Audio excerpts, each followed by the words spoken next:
Hello, everyone. This is Lenard Guzman here with Emily Robinson on the Life After D podcast. It's April 19th, 2021. I'm excited because my HOA pool is open and it's weather's getting warmer. Things are opening up a little bit here and there, and I'm excited. I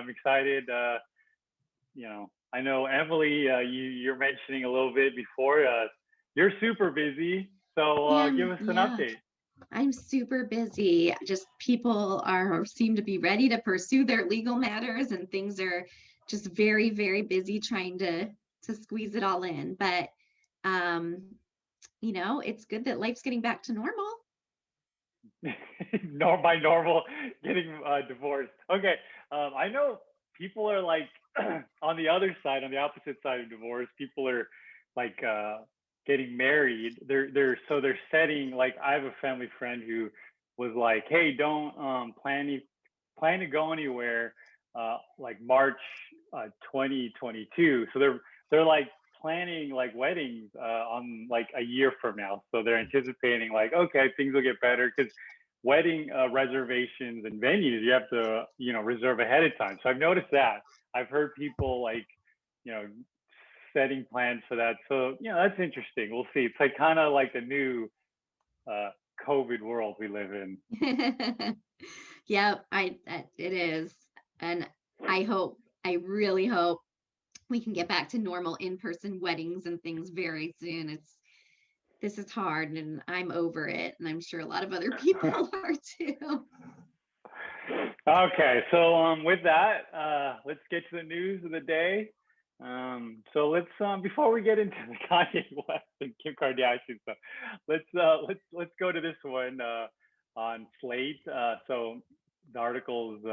So what we do this part of the show, we go over the news, what's trending, what topics are interesting to us, and Emily, with her expertise, will go through it and break it down and see if stuff's actually true, how it translates into, let's say, divorce or court, or whatever comes up. So the first article is from Slate.com. Help.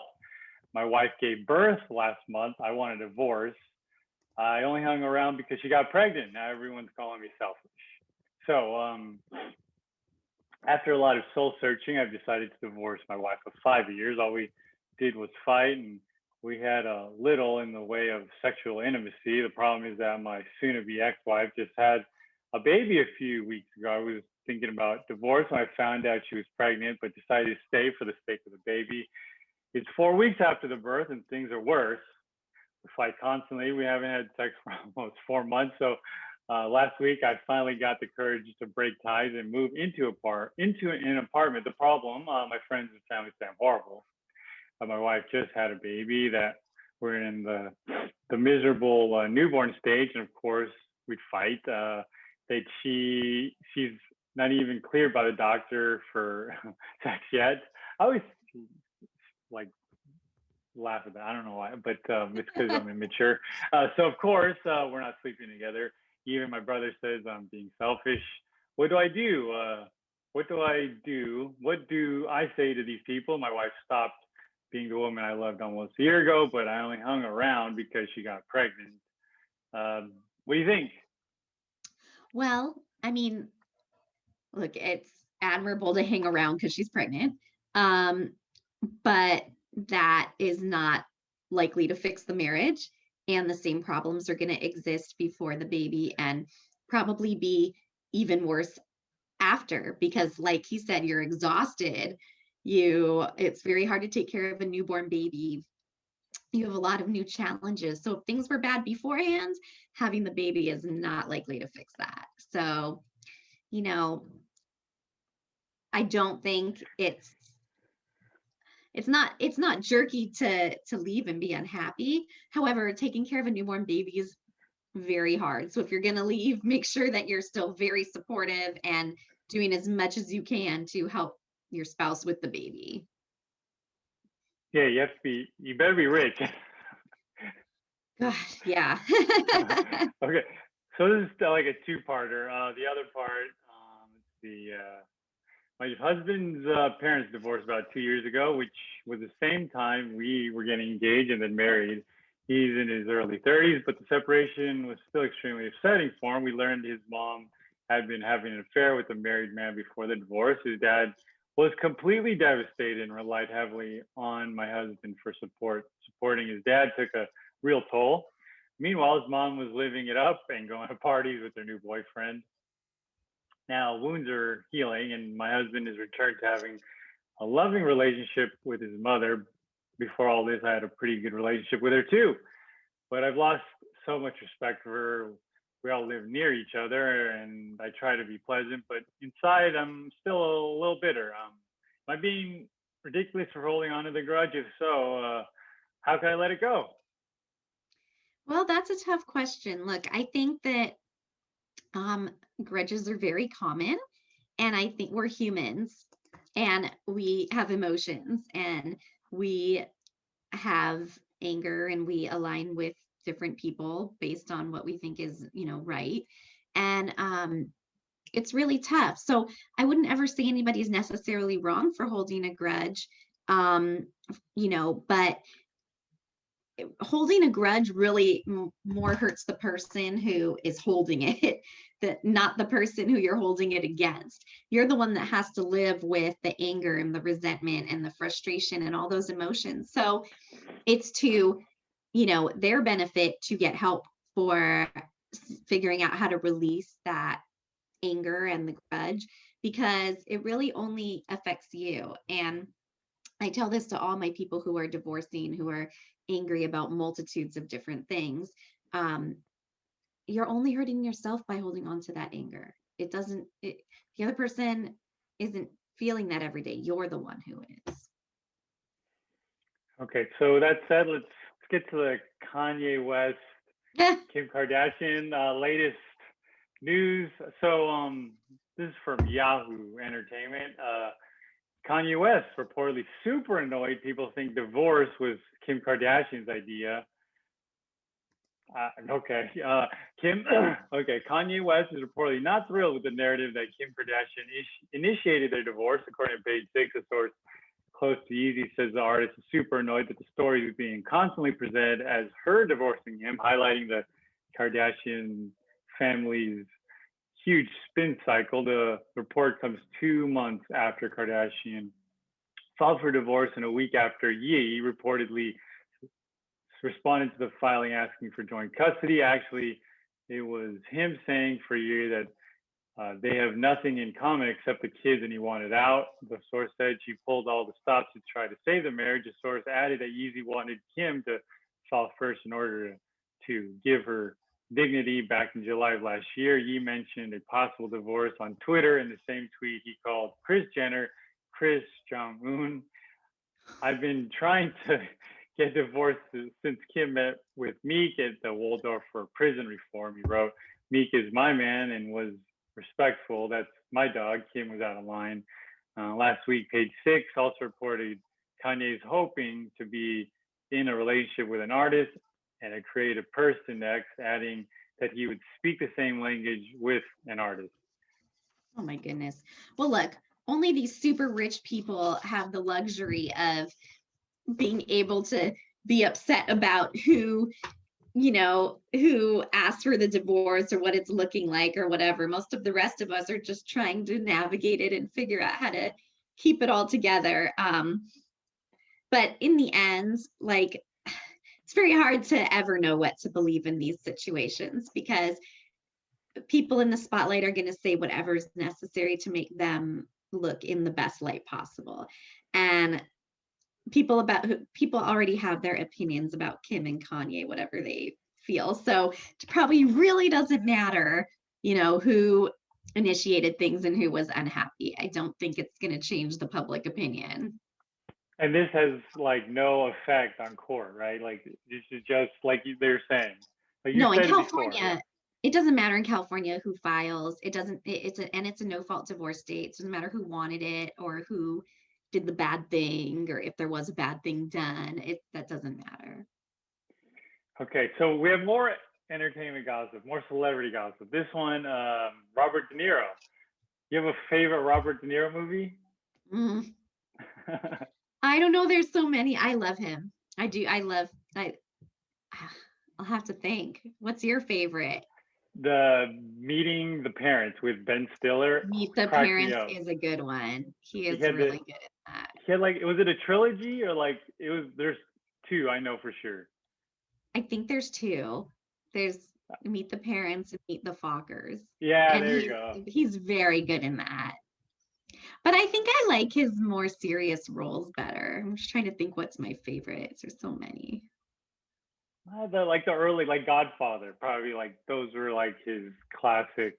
Those are his classic ones, yeah. But he is great in Meet the Parents.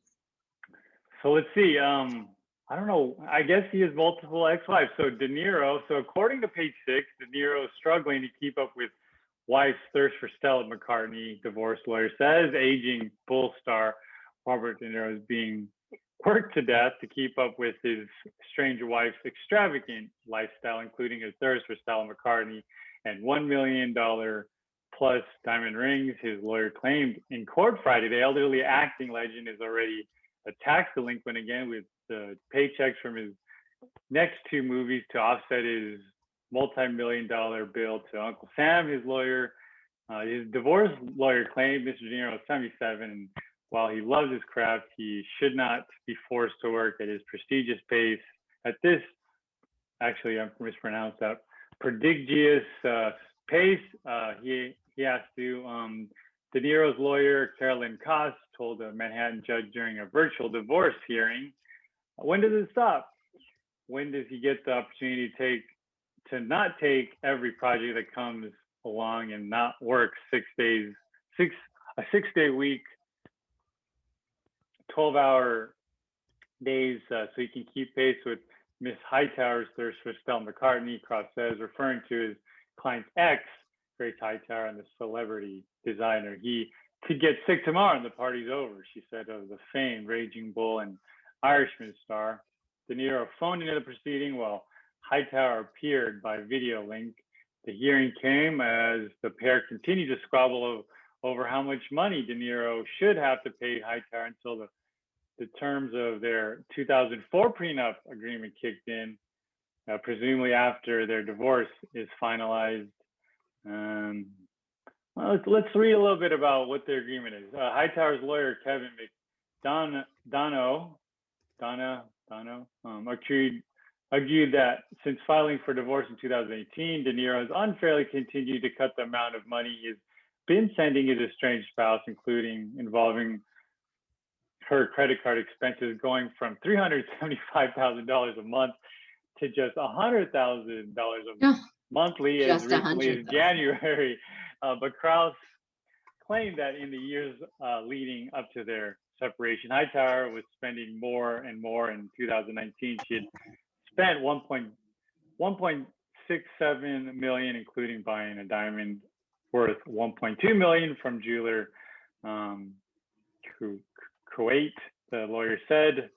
One more thing, this is taxes. I like reading about this. Krause said De Niro is behind millions of dollars on his taxes, and that the money from his two movie projects will go towards paying off those liabilities. De Niro, who was clobbered with a 6.4 million tax lien in 2015, has previously said the pandemic decimated his finances.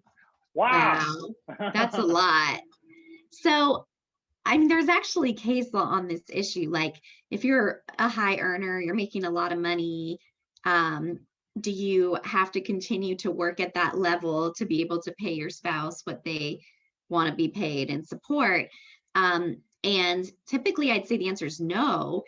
If you're making a good living still and you're working to your ability, you don't have to work a ton of overtime in order to keep your spouse in whatever position they feel like they want to be in. He is entitled to work towards retirement and slow down.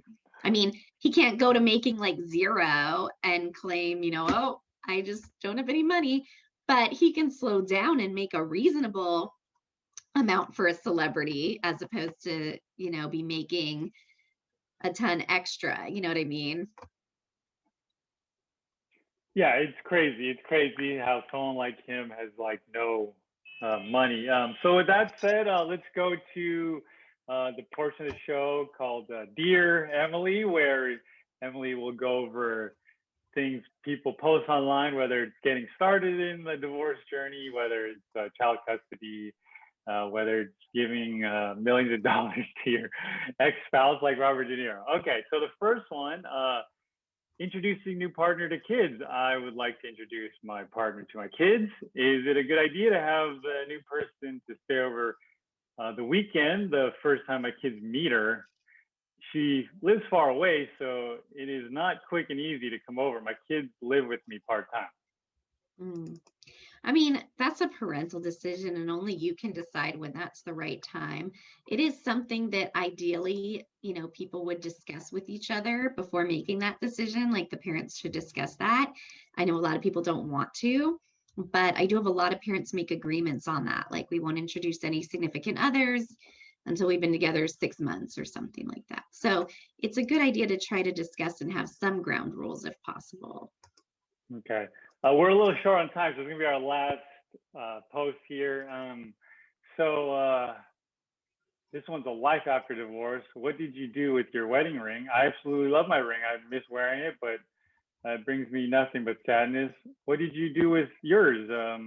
I have thought about having it melted, removing the diamonds, and making jewelry for our kids. And that was it. Well, I don't actually think, that's not a bad idea to do that and use it in that way. You could sell it and buy something different that doesn't give you the sad memories because it's yours and it's a gift and it's worth money. So that's another option too. But I do understand that you might not want to look at it. It might be emotional. But I do actually think that's a really creative idea, melting it down and making something for the kids. It's a good idea. But she could keep it. That's the important thing. You figure out what to do with it. Okay. Yes. Perfect. It's a gift and you get to keep it. Okay. So that's the last post of the day. Emily, I know lots of things coming up. Anything like coming up? I know we're in April. We're trying to close this month. What's going on? Is everything slowly in California coming back to normal? Yeah, everything's reopening, and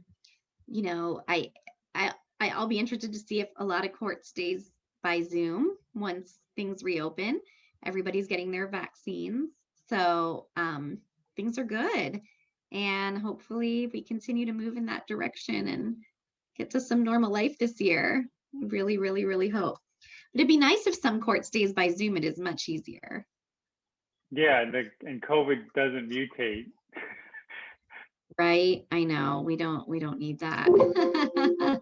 All right. With that said, that's all we have for today, the Life After the podcast. So we'll see everyone next week. Okay.